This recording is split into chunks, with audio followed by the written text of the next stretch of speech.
नमस्कार. काल रात्री 12:30 वाजता चिपळूण तालुक्यामध्ये 22 जनावरं, गुरं एका गाडीमध्ये सापडली. काही आमच्या हिंदू बांधवांना संशय आला, शंका आली. त्यांनी त्या गाडीचा पाठलाग केला. पाठलाग केल्यानंतर त्यामध्ये ती 22 जनावरं सापडली.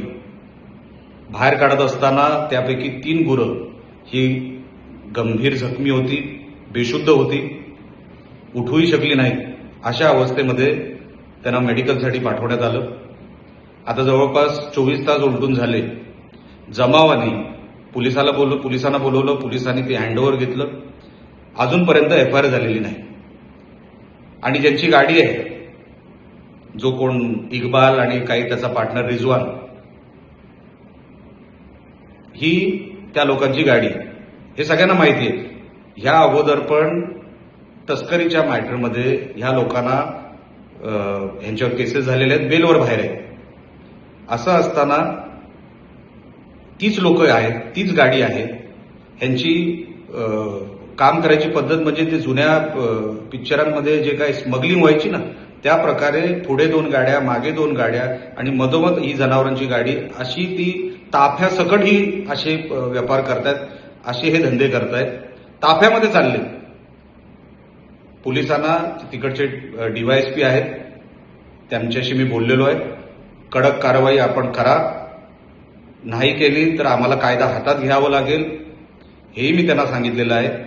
यासाठीच येणाऱ्या 25 तारखेला 25 जानेवारीला संध्याकाळी 5 वाजता चिपळूणमध्ये आपण मोठ्या संख्येने जमायचं आहे.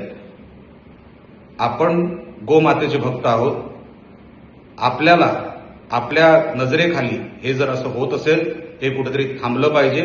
कायदा जरी हातात घ्यावा लागला तरी आपण कायदा हातात घ्यायचा. पण ती गर्जना जी आपल्याला द्यायची आहे ती आपण येणाऱ्या 25 तारखेला संध्याकाळी 5 वाजता देणार आहोत. ती गर्जना सभा मोठ्या संख्येमध्ये होणार आहे. आपण मोठ्या संख्येमध्ये तिकडे उपस्थित राहा, हे सांगण्यासाठी आपल्याला मी समोर आलेलो आहे.